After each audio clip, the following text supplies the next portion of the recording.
तो आज हम पढ़ेंगे सेकंड ग्रुप केटायन। पिछली क्लास में हमने फर्स्ट ग्रुप केटायन पढ़ा था, आज हम पढ़ रहे हैं सेकंड ग्रुप केटायन। और सेकंड ग्रुप केटायन की अगर हम बात करते हैं तो इसके अंदर दो थे, एक था कॉपर फैमिली और एक आर्सेनिक फैमिली।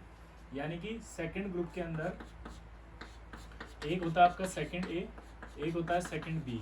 सेकंड ए जो होता है इसको कहते हैं कॉपर फैमिली और इसको कहते हैं arsenic family.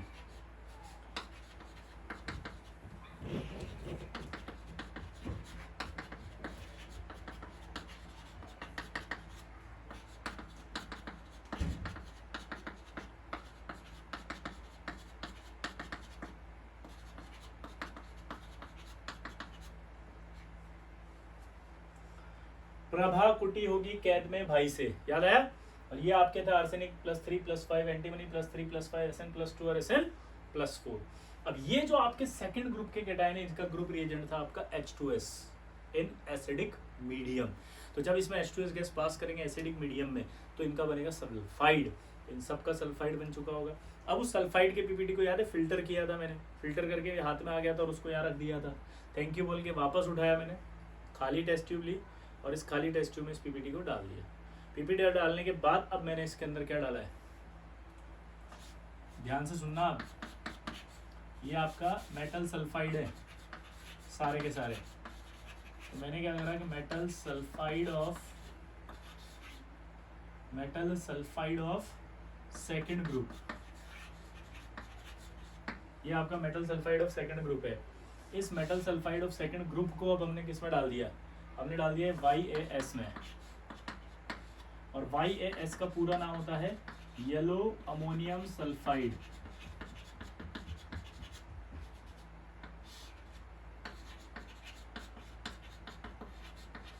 Yellow ammonium sulphide. Yellow ammonium sulphide में जब ये डाला अपन ने जैसे ही, तो ये YAS जैसे ही इसमें डाला, इसमें डालते ही क्या होता है, अभी ये येलो अमोनियम सल्फाइड वगैरह एक और बार अच्छे से बता देते हैं। ये आपको मैंने SX होता है, जहां X की वैल्यू 2 से लेके 6 होती है। इसका फॉर्मूला होता है NH4 कल मैंने बताया था सोडियम पॉलीसल्फाइड, याद है, उसमें भी आपका Na2 था, SX था, जहां X की वैल्यू 2 से 6 होती है। तो इसके अंदर जब आप डालोगे तो क्या होगा, इसमें डिसॉल्व करेंगे YAS में,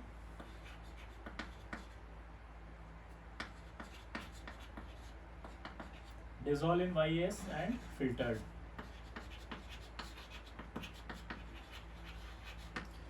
तो जब आप इसको पीपीटी के अंदर ये YAS डालेंगे, YAS डाल के इसे डिसॉल्व करेंगे, तो डिसॉल्व करने पर क्या होगा कि मेटल सल्फाइड ऑफ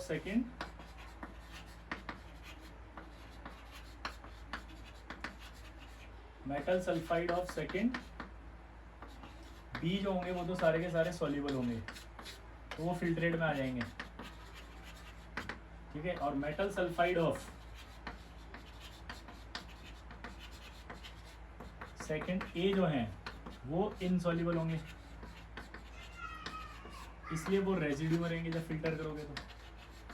यानी आपको क्या समझ में आया, metal sulphide of second A जो है वो तो इनसॉल्युबल है YAS में, और metal sulphide of second B जो है वो सारे सॉल्युबल है YAS में।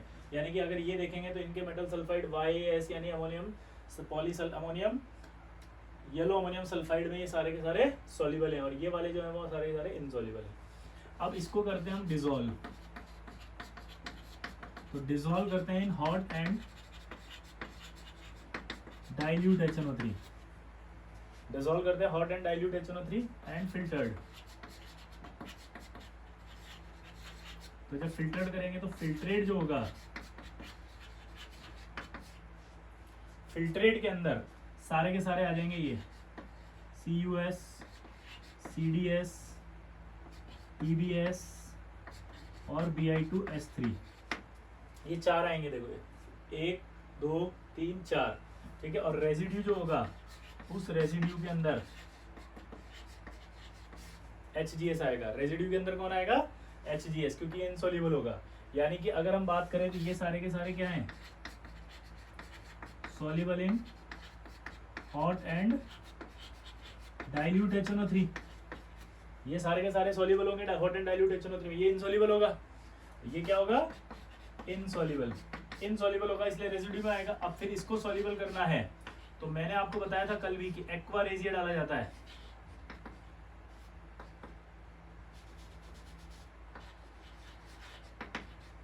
एक्वा रेजिया डालते ही सॉल्युबल हो जाएगा।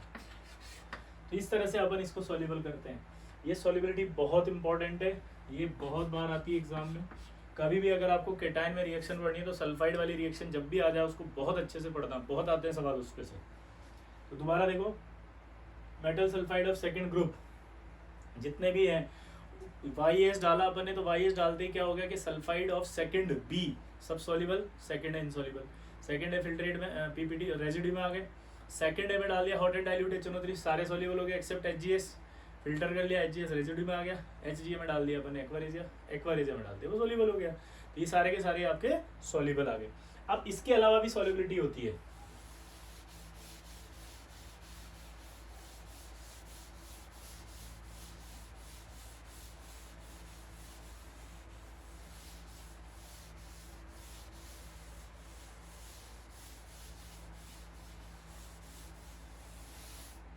इसके अलावा भी जो सॉल्युबिलिटी है वो देखना कि metal sulphide of second B,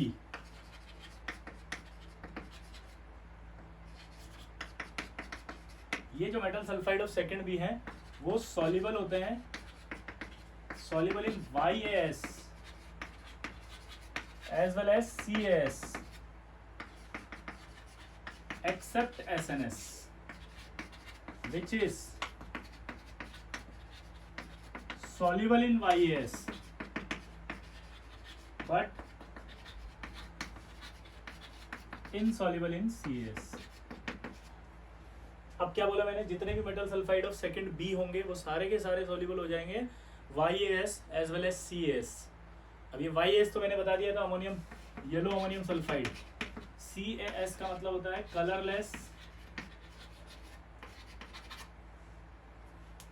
colourless ammonium sulphide.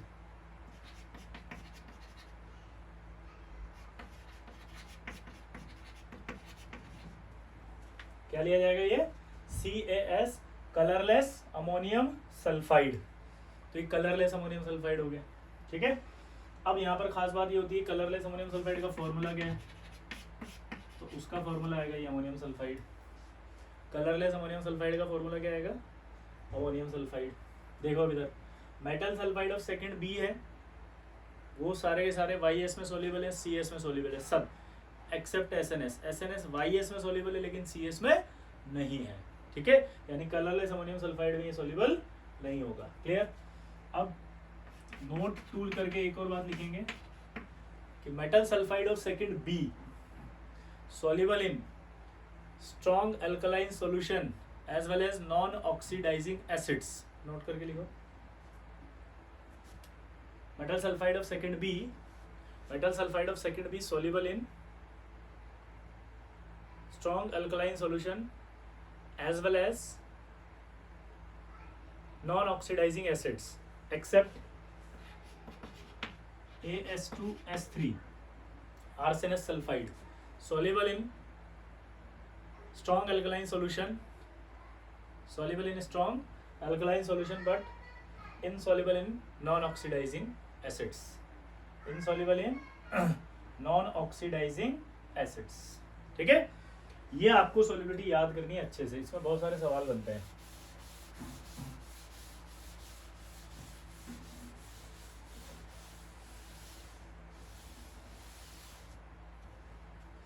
अब देखो खास बात, कॉपर की रिएक्शन, पहला आयन पढ़ रहे हैं कॉपर, लेड +2 नहीं पढ़ेंगे पहले क्योंकि लेड +2 हम पढ़ चुके हैं पिछली वाले में, सेम टेस्ट होते हैं इसके, ठीक है। कॉपर +2 की वही बात है Ki यानी I- से रिएक्ट कराएंगे तो इनिशियली आपका ये जो है वो रिड्यूस होगा, ये +1 में आएगा और ये I2 में जाएगा। ये +1 फिर इस I- से रिएक्ट करके Cu2I2 बनाएगा और ये I- से रिएक्ट करके I3- बनाएगा। Cu2I2 वाइट PPT होता है, I3- जो होता है वो ब्राउन कलर होता है। ये वाइट PPT और ब्राउन कलर मिलकर के ओवरऑल ब्राउन कलरेशन आते हैं। दोबारा समझो, कॉपर +2 और I- की बात करें तो कॉपर +2 एक अच्छा ऑक्सीडाइजिंग एजेंट होता है, ये एक अच्छा रिड्यूसिंग एजेंट होता है, रेडॉक्स हो जाती है। और इसीलिए हमने लिखा था, नोट करके याद करो, कि कॉपर में कि CuI2 does not exist. Chemical bonding में पढ़ाया था, दो आयन थे, Fe(I3) और एक CuI2। रेडॉक्स रिएक्शन बोला था मैंने। तो ये देखो, ये जब कॉपर +2 की I- से रिएक्ट कराएंगे तो ये Cu+1 में आएगा, ये I2 में जाएगा, ये Cu+1 फिर I- जो बचा होगा उससे रिएक्ट करके Cu2I2 का वाइट पीपीटी, ये I2 I- से रिएक्ट करके I3-, ब्राउन कलर होता है इसका। तो वाइट पीपीटी में एक ब्राउन कलर डाल दो, जैसे दही है, दही कर्ड में कॉफ़ी डाल दो, तो कॉफ़ी डालने के बाद दही में कैसा दिखेगा वैसा कुछ दिख रहा है ये। अब इस पूरे के पूरे मिक्सचर का अगर टेस्ट हम इस पूरे का टेस्ट हम थायोसल्फेट से करवा दें, तो थायोसल्फेट इसमें जो I2 है उस I2 से रिएक्ट करता है। I3- हमेशा ऐसे देखना आप, I- होता है और एक I2 होता है, तो वो I2 से रिएक्ट करके उसे किस में लिया आएगा, I-। और याद करो खुद इसमें आ जाता था। ये रिएक्शन कहलाती थी आइडोमेट्री टेस्ट।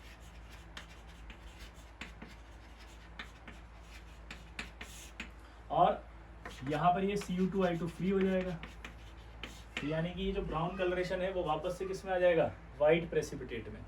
किस में आ जाएगा, वाइट प्रेसिपिटेट, और ये ब्राउन कलरेशन है।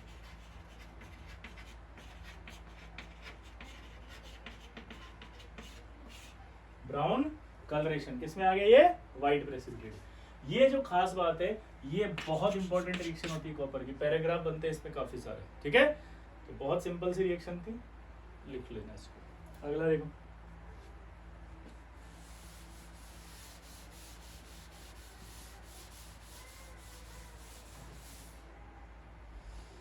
सेकेंड रिएक्शन अपन ने पढ़ा था कॉपर +2 साइनाइड से। किससे पढ़ा था, साइनाइड रिएक्शन, याद करिए। तो ये बना था CuCN2, ठीक है। ये CuCN2 का येलो पीपीटी होता है, और ये येलो पीपीटी तुरंत इसमें भी रेडॉक्स हो जाता है, साइनोजन गैस बाहर निकलती है। इसमें भी क्या होता है जल्दी बताओ, तुरंत आपके टूट करके ये CuCN में आ जाता है, और CuCN का वाइट प्रेसिपिटेट होता है, ठीक है। ये गैस निकल गई। अगर आप यहाँ पर एक्सिस ऑफ KCN लेते हैं तो आपका कॉम्प्लेक्स बनता है K3CuCN4, ये कॉम्प्लेक्स। और अगर इस कॉम्प्लेक्स में आप H2S पास करते तो कोई पीपीटी नहीं आया था, नो पीपीटी हमने पढ़ा था, ये परफेक्ट कॉम्प्लेक्स था। क्या था ये, परफेक्ट कॉम्प्लेक्स। ये कोऑर्डिनेशन में भी आया था, ठीक है। ये आपका तुरंत टूट जाता है, रेडॉक्स रिएक्शन होती है। देखो आप, ये प्लस में आ गया, ये माइनस से 0 में चला गया। तो ये क्विकली डिकम्पोज होता है, क्विकली, बहुत जल्दी से टूट जाएगा फटाफट से, ठीक है। कॉपर +2 की सेम रिएक्शन अगर इससे कराई जाए तो ये आपका कॉपर, ये ब्लैक प्रेसिपिटेट बनता है, और ये भी टूटता है, लेकिन ये धीरे धीरे टूटेगा, यानी ये स्लोली डिकम्पोज होता है। यहाँ पर लिखना क्विकली डिकम्पोज, यहाँ लिखना स्लोली डिकम्पोज। स्लोली डिकम्पोज हो रहा है, इसलिए अगर आप इसको फास्ट कराना चाहते हैं तो आप इसमें SO2 पास कर देते हैं, मॉइस्ट, तो ये तुरंत आपके जो है वो टूट जाता है इसमें।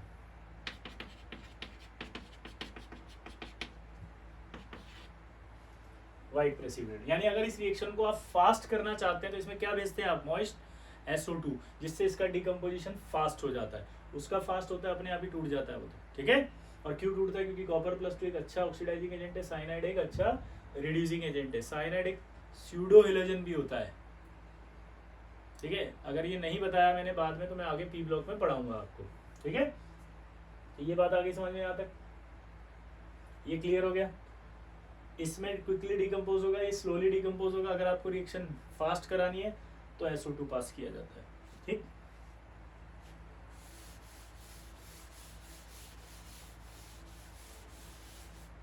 इसके बाद अगला आता है कॉपर +2 की अगर NaOH से कराई जाए, तो आप सबको पता है कॉपर हाइड्रोक्साइड बनेगा।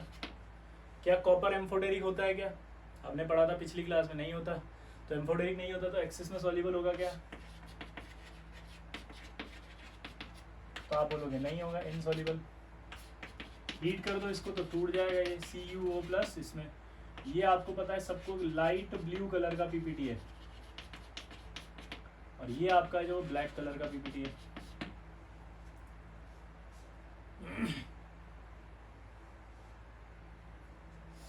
कॉपर प्लस 2 NH से रिएक्ट करेगा, कॉपर हाइड्रोक्साइड है, copper hydroxide light blue precipitate है, कॉपर हाइड्रोक्साइड को हीट करेंगे तो कॉपर ऑक्साइड आएगा, ये ब्लैक कलर का होता है और एक्सिस में इनसॉल्युबल। इसी तरह से अगर हमें कॉपर सल्फेट जो है उसकी रिएक्शन NH4OH से, अमोनिया सॉल्यूशन कहते हैं इसको, याद है? आपको एक डाउट आएगा कि सर कभी आप कॉपर प्लस 2 लेते हो, कभी कॉपर सल्फेट ही ले लेते हो। एक्चुअली मैं क्या करता हूँ, मैं रिएक्शन के दौरान वो सॉल्ट भी ले लेता हूँ जिससे ही रिएक्शन पूछी जाएगी तुमसे पक्का। भाई आपको कोई कैटायन देगा तो उस कैटायन का एक सॉल्ट होगा जिससे रिएक्शन दी जाती है। तो मैं क्या कर रहा होता हूँ कि आपके फायदे के लिए मुझे यहाँ लिखना चाहिए कॉपर प्लस 2, लेकिन मुझे पता है कि कॉपर प्लस 2 की रिएक्शन नहीं आके डायरेक्ट कॉपर सल्फेट से आएगी, तो फिर आप वहाँ कंफ्यूज ना हो जाए, इसलिए मैं हेल्प कर देता हूँ कि डायरेक्ट मैं वो रिएक्शन लिखता हूँ ताकि जैसे ही ऑप्शन आए तो आप हिट मार दो खट से। क्लियर है ना? तो इस तरह से ज़्यादा डिटेल में मत सोचना फालतू, यहाँ प्लस 2 लिख दिया, यहाँ सल्फेट लिख दिया, समझ में ही नहीं आ रहा क्या चल रहा है, पता ही नहीं हो रहा क्या हो रहा है। सब कुछ हो रहा है, सब अच्छे से चल रहा है। ये रहा, इससे रिएक्शन होगी तो डायरेक्ट पहले बनेगा basic copper sulphate,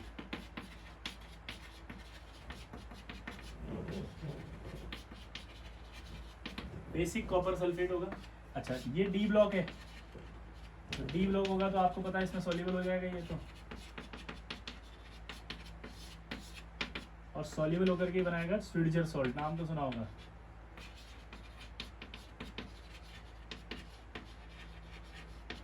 Schweitzer salt होता है deep blue solution. Schweitzer salt क्या होता है?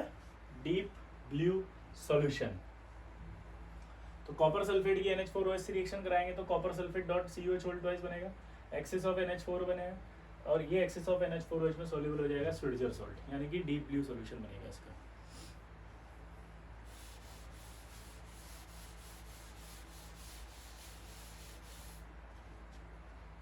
अगला देखो, कॉपर प्लस 2 की अगर H2S से कराएं तो बहुत सिंपल है, CuS का ब्लैक PPT बनेगा, और ये ब्लैक PPT होता है soluble in hot and dilute HNO3 and axis of KCN। ये KCN वाली रिएक्शन भी इंपॉर्टेंट है, सवाल आता है, देखो कैसे। अगर आप KCN लेंगे तो भाई ये CuS सॉल्युबल होगा नहीं होगा KCN में, क्योंकि अभी भी बताया था मैंने, क्या बताया था कि जब कॉपर K3CuCN होल 4 में H2S पास किया था तो नहीं बना था ना CuS, क्योंकि एक्सिस ऑफ KCN था। तो CuS नहीं बना, क्यों? क्योंकि वो CuS एक्सिस ऑफ KCN में सॉल्युबल था, इसलिए बनने ही नहीं दिया ना, उसका PPT नहीं आने दिया उसने, तो वही रिएक्शन वापस आ जाएगी, ये सॉल्युबल हो जाएगा, ये -3 बना दिया, ये आपका बन जाएगा पॉलीसल्फाइड रिंग।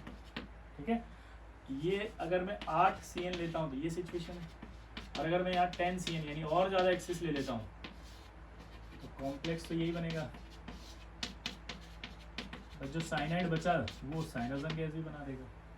देख सकते हो आप यहाँ पर -2 था, -1, यानी कि ये क्या हुआ, निकालोगे तो ऑक्सीडाइज, और ये आपका कॉपर प्लस 2 से कॉपर प्लस 1, ये क्या हुआ, रिड्यूस, रिडॉक्स हो गया, रिडॉक्स होकर के सॉल्युबल हो गया क्योंकि इसने सॉल्युबल कॉम्प्लेक्स बना लिया, रिडॉक्स होकर क्या हो गया, ये सॉल्युबल हो गया और ये सॉल्युबल कॉम्प्लेक्स बना लिया।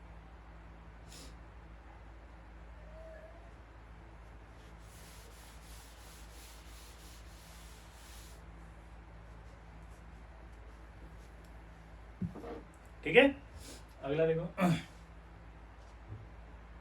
अब इस CuS की एक खास बात है, अगर ये CuS का PPT आपके बना तो आप इसे तुरंत ऐसे मत फेंक देना, किसके अंदर, डस्टबिन में। ये आपको इंस्ट्रक्शन है, सावधानी बता रहे हैं, क्योंकि जब ये CuS आप इस तरह से फेंक देंगे वहाँ पे डस्टबिन में तो ये एयर से ऑक्सीडाइज होकर के CuSO4 बनाएगा, और ये रिएक्शन जो होगी वो हाईली एक्सोथर्मिक होगी। हाईली एक्सोथर्मिक होने की वजह से अगर वहाँ पर कोई भी इनफ्लेमेबल सब्सटेंस पड़ा हुआ है डस्टबिन में तो वहाँ आग लग जाएगी तुरंत। इसलिए आपको कहते हैं कि अगर CuS बने तो इसको रनिंग वाटर में ऐसे वॉश कर दो और बहा दो, फेंको मत ऐसे उसको डस्ट, ठीक है, क्योंकि रिएक्शन हाईली एक्सोथर्मिक हो सकती है तो लैब में आग लग सकती है। क्लियर सबको? तो ये आपका इस तरह से रिएक्शन नहीं कराना। फिर कॉपर प्लस 2 की रिएक्शन आती है एक K4Fe6, पहले K3 से कर लेते, K3CN6,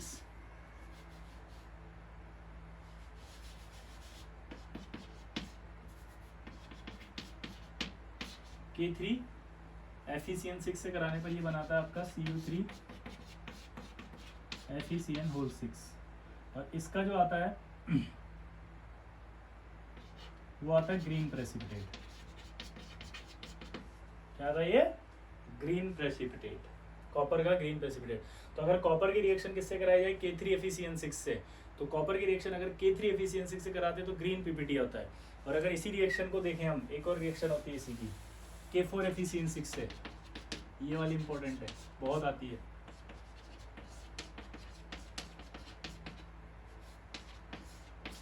तो रिएक्शन होकर के बनता है आपका Cu2 FeCN6। देखो कैसे बताया मैंने, यहाँ पर +4 है, यहाँ पर +2 है।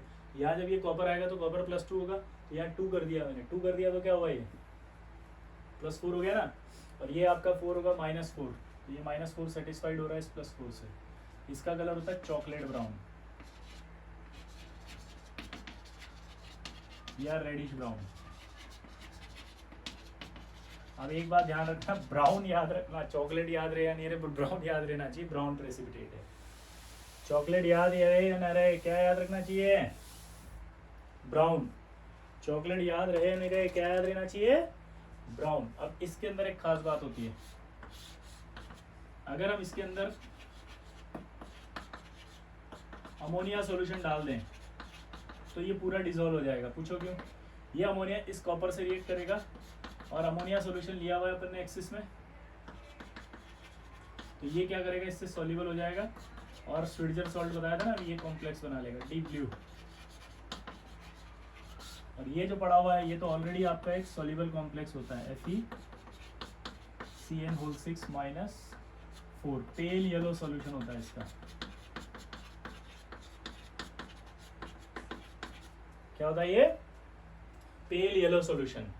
ये तो डीप ब्लू कलर आ गया, ये भी सॉल्यूशन है, ये भी सॉल्यूशन है, तो ये सॉल्युबल हो गया। ठीक है, ये यहाँ लिखना चाहिए, ये यहाँ लिख रहा है ना, इसके साथ बनेगा वो। ये हो गया डिसॉल्व। अब डीकम्पोज होता है, अगर अमोनिया सॉल्यूशन की जगह मैंने यहाँ पर NaOH लिया, अगर मैंने यहाँ पर क्या लिया, NaOH, तो NaOH लेने पर ये डीकम्पोज हो जाएगा और डीकम्पोज होकर के ये बनेगा CuOH2 और ये वापस से वही। तो ये तो आता है रेडिश, सॉरी ये आता है लाइट ब्लू पीपीटी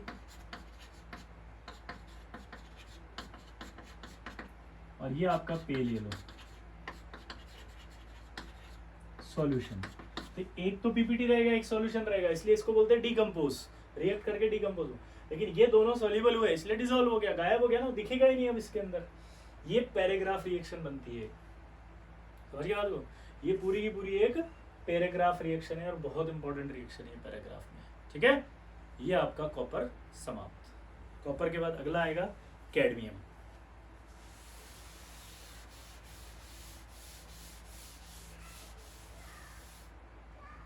अब कैडमियम की बात करते हैं। ये कैडमियम +2 की अगर KI रिएक्ट कराएं तो नो रिएक्शन। क्यों? क्योंकि ये तो सॉल्युबल होता है, इसके साथ रिएक्शन देगा ही नहीं। कैडमियम +2। अब ये मत कहना कि रिएक्शन कैसे पता चलेगी, क्योंकि सॉल्युबल है तो पीपीटी नहीं आएगा। पीपीटी नहीं आया तो हम तो ये बोल रहे हैं ना कि रिएक्शन नहीं करी उसने।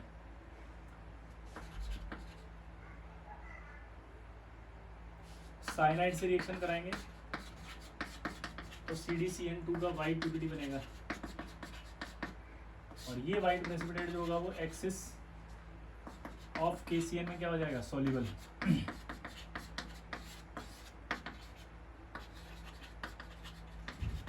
यहाँ पर डिस्प्रोपोर्शनेशन नहीं हुआ, किसकी तरह?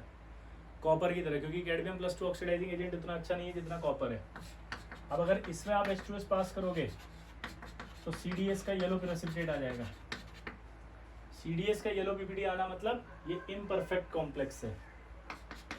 ये मैंने आपको सॉल्ट में और कोऑर्डिनेशन दो जगह बता दिया, सॉल्ट के अंदर अभी बताया और कोऑर्डिनेशन में पहले बताया था। क्लियर? अगला देखो, कैडमियम +2 अगर NaOH से रिएक्ट कराएंगे तो कैडमियम हाइड्रोक्साइड का वाइट पीपीटी बनेगा और ये इनसॉल्युबल होगा एक्सेस ऑफ रिएजेंट में। पूछो क्यों?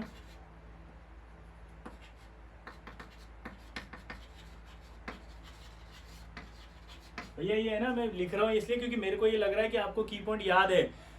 हमने ये शुरू ही इस बेसिस पे किया है कि आपको की पॉइंट याद है और मैं सिर्फ की पॉइंट का यूज कर रहा हूँ। जहां पर की पॉइंट नहीं आ रहे वहां पर स्टार लगा रहा हूँ, इंपॉर्टेंट बता रहा हूँ।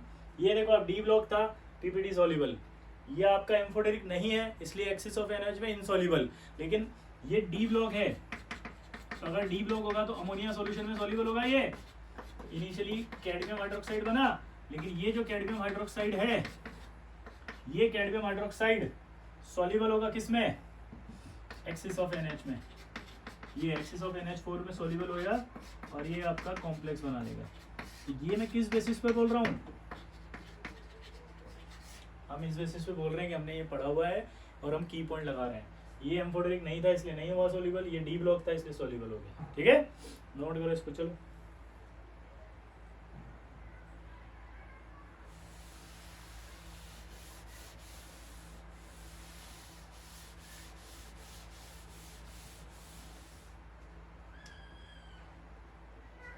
अगला, कैडमियम +2 की रिएक्शन अगर सिंपल सी बात है H2S से कराएं तो CDS का येलो प्रेसिपिटेट आएगा। और कैडमियम +2 की अगर K4 FeCN6 से करा दें तो ये बनेगा आपका CD FeCN6 का bluish white, bluish white precipitate बनेगा। क्लियर सबको? तो ये आपका डिस्टिंक्शन भी हो गया। अगर कॉपर लेते हैं तो क्या बनता है? Chocolate brown. कैडमियम ले रहे हैं तो क्या बन रहा है? Bluish white. Distinction between copper and cadmium. ठीक है, ये आपका कैडमियम भी समाप्त। बहुत छोटा सा था। अगला आता है आपका इसमें मरकरी। अब देखो मरकरी की रिएक्शन अगर आपने याद करनी है तो मर्क्यूरस आयन की याद करो। मर्क्यूरस आयन की जैसी इसकी होगी, देखना कैसे। अगर आपको याद आ रहा हो तो जैसे Hg+2 की I- से रिएक्ट कराओ तो HgI2 बनेगा। अब हमने कल की पॉइंट में लिखा था कि जितने भी पी ब्लॉक हैं वो ही एक्सिस ऑफ Ki में सॉल्युबल होंगे, डी ब्लॉक इनसॉल्युबल। लेकिन मरकरी वाला जो था वो सॉल्युबल था। ये आ गया scarlet red PPT. Excess of Ki में रिएक्ट कराएंगे तो ये सॉल्युबल होगा। ठीक है, क्लियर? आप देखो इधर Hg+2 की I- से रिएक्ट कराया तो HgI2 का स्कारलेट रेड पीपीटी। अब Hg+2 की अगर सेकंड रिएजेंट हम पढ़ते थे हमेशा किससे? साइनाइड। साइनाइड से रिएक्ट कराते तो ये बनता है HgCN2। अगर यह मर्क्यूरियस आयन होता तो ध्यान देना है इधर, साइनाइड से रिएक्ट कराने पर वो बनाता है Hg + HgCN2। ये होता था ब्लैक और ये सॉल्युबल। तो मैं क्या कर रहा हूँ, इस Hg2+2 को जब हम हीट कर रहे थे तो डिस्प्रोपोर्शनेट हो रहा था। वो एक बना रहा था मरकरी और एक बना रहा था आपका मरकरी +2। तो वो +2 की जो रिएक्शन है वही आ रही है। जैसे अगर मैं यहाँ मरकरी की बात कर रहा हूँ तो ये आ रही है रिएक्शन मर्क्यूरस आयन, Hg+ ये साइनाइड सॉल्युबल। और अगर अकेला मरकरी ले रहा हूँ तो ये सॉल्युबल। इसी तरह से Hg2+2 अगर लिया था तो पहले बना था Hg2I2 पिछली वाली में ग्रीन पीपीटी, और उसे जैसे हीट किया था तो वो टूट करके Hg + HgI2 में आया था। और अगर एक्सिस ऑफ Ki में लिया था तो Hg + HgI4 - 2 बनाया था। तो रिएक्शन है वही चल रही सेम, बस उसमें से आपको ये हटाते जाना है और ये साइड प्रोडक्ट लिखते जाना। अगला बताओ, Hg+2 की NaOH से कराओ। सबको पता है HgO बनेगा। HgO का कलर होता है येलो। एक्सिस ऑफ NaOH में इनसॉल्युबल होगा।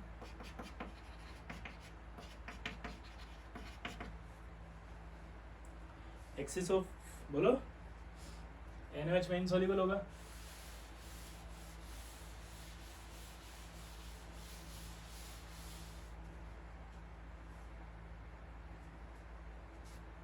क्लियर सबको? आगे की बात करते हैं। तो ये आपने NH4OH से रिएक्शन कराया। फिर आप बोलोगे कि सर आपने अभी तक Hg+2 लिया था, आप डायरेक्ट नाइट्रेट क्यों ले रहे हो? क्यों? रिएक्शन इसी से डायरेक्ट पूछी जाती है। तो अमोनिया सॉल्यूशन से करेंगे तो पिछली बार बताया था मैंने तो Hg प्लस बनाया था और बताया था Hg plus HgO dot NH2NO3। तो ये हो गया आपका basic mercury 2 amido nitrate white precipitate. अगर आपसे बोलेगा एक्सिस ऑफ NH4OH तो आपको यहाँ बोलना इनसॉल्युबल। याद आया क्यों बोलना है? क्योंकि मैंने आपको कहा था कि डी ब्लॉक के जितने भी होते हैं वो साइनाइड और अमोनिया में सोल्यूबल होते हैं, एक्सेप्ट अमोनिया के अंदर जो सोल्यूबल नहीं थे उसमें आयरन था, मरकरी था, क्रोमियम था और मैग्नीज था। क्रोमियम स्लाइटली सोल्यूबल था, याद आया? तो मरकरी आ रहा है इसलिए इनसॉल्युबल भी लिखा है वहाँ पे। NH4OH से रिएक्शन Hg+2 की अगर H2S से कराएं तो ये आपका वाइट प्रेसिपिटेट बनता है Hg3S2Cl2। और अगर इसको वही डाइल्यूट, ठीक है, डाइल्यूशन, और अगर इसको अपन एक्सिस ऑफ H2S ये करें तो आपका वही HgS बन जाएगा, ब्लैक प्रेसिपिटेट।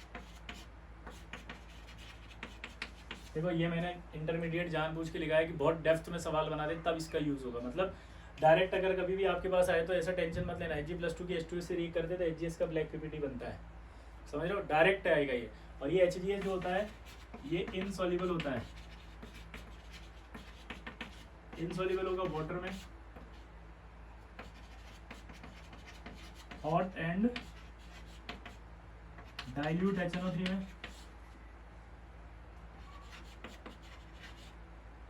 अल्कली हाइड्रोक्साइड्स में, अल्कली हाइड्रोक्साइड्स में, YAS में, CAS में, ठीक है, इन सब में इनसॉल्युबल है बट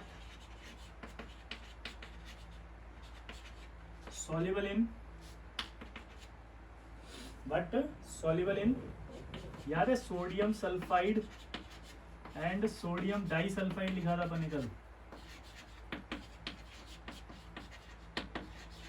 जब मैंने Hg+HgS बताया था ना तब बताया था आपका सोडियम सल्फाइड और सोडियम डाइसल्फाइड में HgS सॉल्युबल होता है एंड एक्वारेजिया।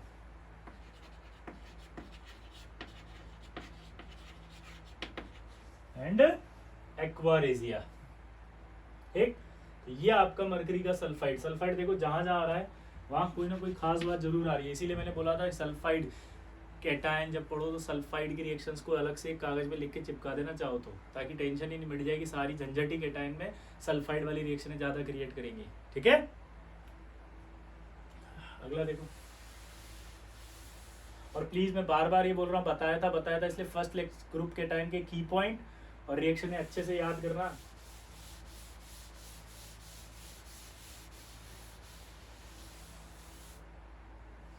अगला देखो, HgCl2 टेस्ट विद SnCl2 कर रहे हैं अपन, ये भी कई बार आता है। तो ये पहले उसको Hg2Cl2 में लेके जाएगा और SN4 में आ जाएगा, और ये Hg2Cl2 वाइट प्रेसिपिटेट होता है। फिर चूंकि ये एक्सिस में लेते हैं हम थोड़ा सा, ये वापस इसको ले जाएगा किसमें, Hg और SnCl। Hg जो है उसका ग्रे ब्लैक पीपीटी कुछ भी बोल सकते हैं हम। Hg का पीपीटी कभी भी आ जाए तो ग्रे भी हो सकता है पीपीटी, वाइट ब्लैक पीपीटी भी हो सकता है, ग्रेइश ब्लैक भी हो सकता है और ब्लैकिश ग्रे भी हो सकता है। तो ग्रे और ब्लैक के बीच की रेंज में आएगा, कोई कंफ्यूजन क्रिएट मत करना। ठीक है, इसके बाद अगला टेस्ट आता है इसका, test with cobalt thiocyanate.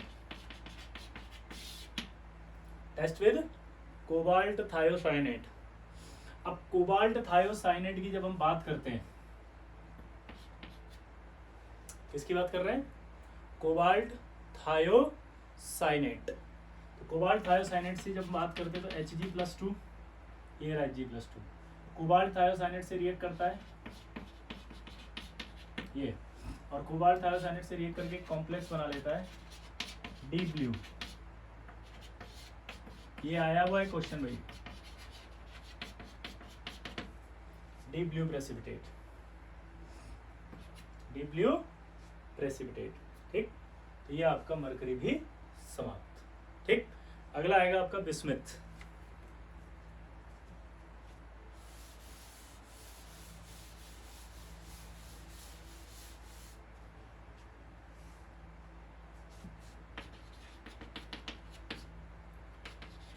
Bismuth +3 की अगर I- से रिएक्ट कराई जाए तो वही Bi3 बनाएगा।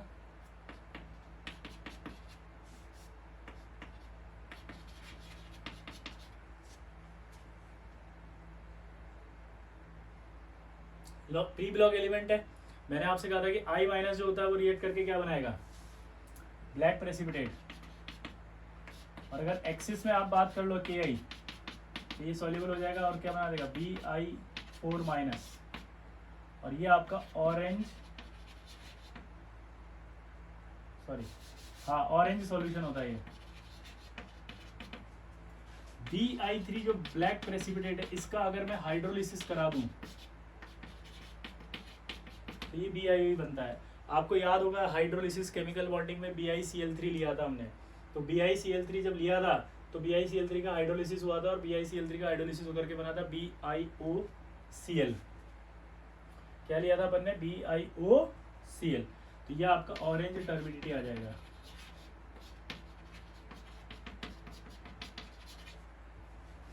वहां पर व्हाइट टर्बिडिटी आई थी, याद करना, ये ऑरेंज टर्बिडिटी आई। तो पहली रिएक्शन बहुत इंपॉर्टेंट है, पैराग्राफ बन जाता है।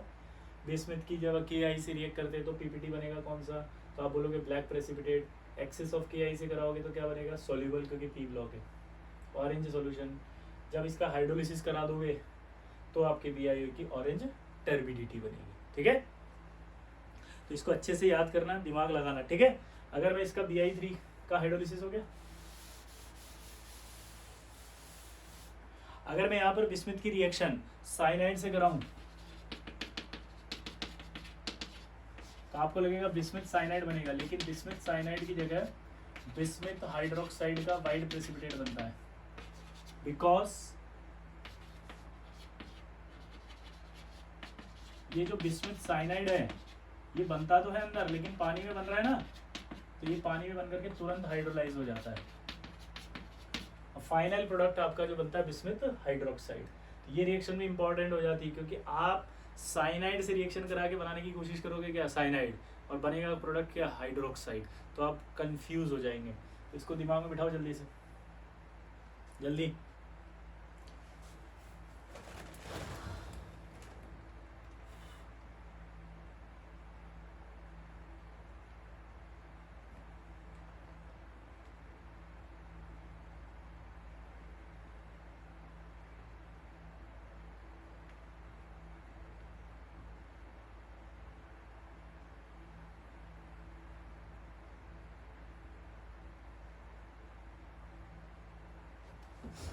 हो गया, देखो इधर, अगर मैं बिस्मिथ +3 की, या SCN भी निकलेगा है ना, ये तो पता है ना आपको, साइनाइड है तो SCN आ जाएगा, है ना। बिस्मिथ +3 की अगर मैं NaOH से कराता हूँ तो मेरे पास आएगा बिस्मिथ हाइड्रोक्साइड, और बिस्मिथ हाइड्रोक्साइड को अगर मैं हीट कर दूँ तो इसमें से पानी निकल जाएगा। पानी निकालो इसमें से पहले, H2O, तो एक H बचेगा, एक ऑक्सीजन गया तो 2 बचेंगे, .OH। ठीक है, अगर मैं इसके अंदर H2O2 डाल दूं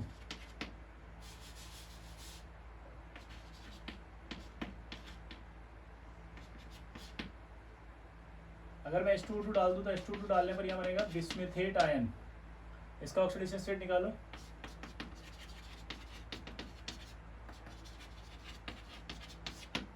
इसका नाम है बिस्मिथेट आयन। ठीक है, और ये जो होगा आपका येलोइश, एक और होगा ना, 3 ऑक्सीजन है ना, 1 2 3, ठीक है, ये होगा येलोइश वाइट। यानी अगर आप हीट करते हैं तो हीट करने पर आपका क्या होगा बताओ, हीट करने पर क्या होगा जल्दी बताओ, कहाँ गया, हीट करने पर आपका पानी उड़ जाएगा। ये 3 है ना भाई, तो H2O निकला, तो ये आएगा O दिख रहा है ना, BiOOH, येलोइश वाइट। और अगर इसके अंदर आप H2O2 डाल दो तो ये बन जाएगा, और अगर इसमें भी H2O2 डाल दो तो ये भी बन जाएगा, वापस ये आ जाएगा उसमें। ठीक है। इसी तरह से बिस्मिथ की अगर रिएक्शन NH4OH से कराएं, अब यहाँ पर क्या होता है, बिस्मिथ की जगह लेते हैं वही बिस्मिथ नाइट्रेट। फिर वही नाइट्रेट क्यों लिया, डायरेक्ट रिएक्शन पूछेगा इसलिए। तो ये आपका बनता है बेसिक बिस्मिथ नाइट्रेट का वाइट पीपीटी। और क्या ये एक्सिस में सॉल्युबल होगा, इनसॉल्युबल। क्यों, ये डी ब्लॉक नहीं है भाई, ये डी ब्लॉक नहीं है, तो ये सॉल्युबल नहीं होगा। इसको नोट करो अच्छे से दिमाग में फटाफट।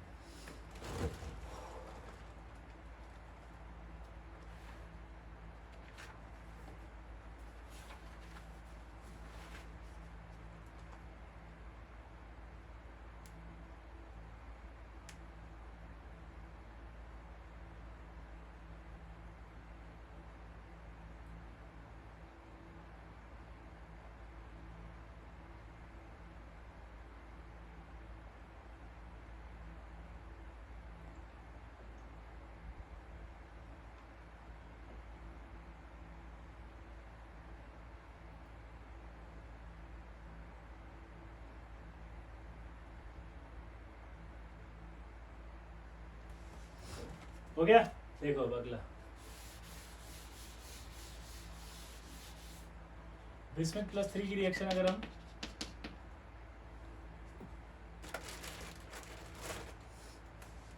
H2S से कराएं तो क्या बनेगा, Bi2H3। Bi2H3 का कलर होता है ब्राउनिश रेड। क्या कलर है इसका, ब्राउनिश, सॉरी ब्राउनिश ब्लैक। ये बड़ा इंटरेस्टिंग था। 2014 के अंदर एक इंटीजर सवाल आया था जिसके अंदर बोला था find the number of black precipitate. सारी दुनिया ने 7 आंसर दिया था, मैंने 6 और 7 दिया था, क्योंकि ये ब्राउनिश ब्लैक होता है। अगर ब्राउन लिखोगे तो ये आपका ब्राउन में काउंट होगा, ब्लैक लिखोगे तो ब्लैक में काउंट होगा। तो सबने आंसर की जो है वो खूब मजाक बनाई थी। आंसर IIT ने फिर वही दिया 6 और 7। ठीक है, यही IIT है, बहुत इंपॉर्टेंट है। उस समय चित्रांग भैया की फर्स्ट रैंक आई थी, याद है आपको, उस समय आया था ये सवाल। तो बहुत कंट्रोवर्सी क्रिएट कर दी थी, सबने कहा था गलत बता दिया, सबने गलत बता दिया, लेकिन आंसर वही गया जो मैंने बताया था। ठीक है, ये बहुत इंपॉर्टेंट है।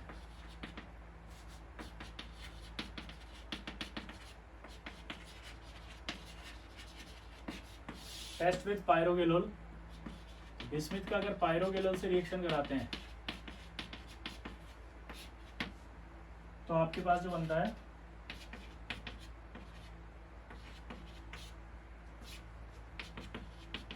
ये येलो प्रेसिपिटेट आता है।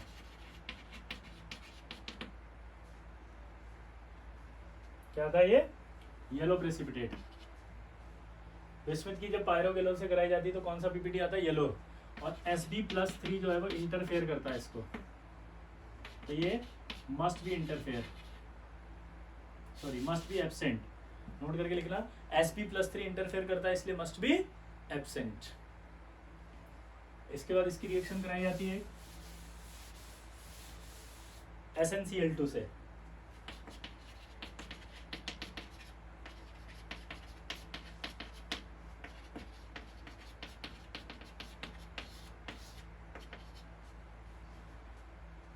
SnCl2 से अगर कराई जाए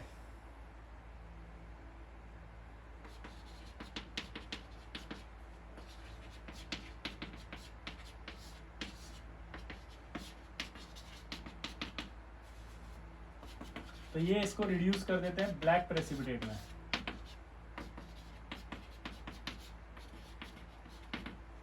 क्या कर देते हैं बिस्मिथ को, ब्लैक प्रेसिपिटेट में। यहां देखो आप, ये +2 है, +2 से कहाँ चला गया, +4 में ऑक्सीडाइज, और ये क्या हो गया, रिड्यूस, रेडॉक्स रिएक्शन हो गई। ये अच्छा रिड्यूसिंग एजेंट होता है SnCl2, सबको पता है। तो SnCl2 अच्छा रिड्यूसिंग एजेंट है, इसलिए यहाँ पर क्या हो गई, ये रेडॉक्स। क्लियर। एक टेस्ट आपने पढ़ा भी होगा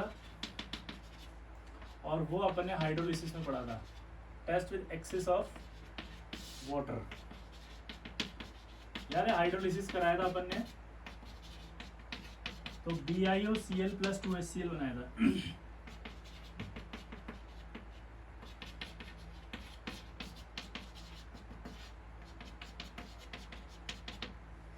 और ये आपका BiO plus plus 2H plus बना था बिस्मिथाइल क्लोराइड।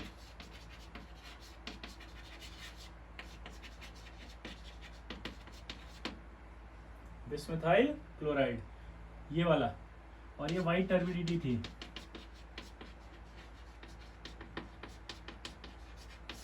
ठीक है, सबसे इंपॉर्टेंट बात क्या है कि ये वाइट टर्बिडिटी डिसअपियर हो जाती है अगर एसिड ऐड कर दो। इसी तरह से Sb+3 की भी थी, अगर याद हो तो SbOCl प्लस 2HCl था और Sb+3 प्लस H2 है, तो ये SbO plus plus 2H plus लेगा। ये एंटीमोनाइल क्लोराइड है, इसकी भी वाइट पीपीटी है। वाइट टर्बिडिटी बोलो या पीपीटी बोलो एक ही बात है। ये आपका एंटीमोनाइल केटायन है, इसकी भी वाइट टर्बिडिटी बोलो या वाइट पीपीटी बोलो एक ही बात है। बिस्मिथाइल कैटायन है, इसकी भी वाइट टर्बिडिटी बोलो या वाइट पीपीटी बोलो एक ही बात है। इस इक्विलिब्रियम पर अगर एसिड डाल दें तो ये वाइट टर्बिडिटी या पीपीटी डिसअपियर हो जाता है due to shifting of equilibrium in backward direction, due to shifting of equilibrium in backward direction. But अगर टार्टरिक एसिड डाल दें, टार्टरिक एसिड डालने पर BiOCl की वाइट टर्बिडिटी डिसअपियर नहीं होती है, एंटीमनी की डिसअपियर हो जाती है। तो डिस्टिंक्शन कर सकते हो आप, BiOCl और SbOCl की वाइट टर्बिडिटी में डिस्टिंक्शन हो सकता है किससे? टार्टरिक एसिड से। टार्टरिक एसिड डालने पर ये इनसॉल्युबल नहीं होगा, मतलब ये सॉल्युबल नहीं होगा, ये सॉल्युबल हो जाएगा। ठीक है, ये आपका सेकंड ग्रुप समाप्त। बाकी हम नेक्स्ट टर्न पढ़ेंगे। ठीक है, अच्छे से पढ़ना इसको।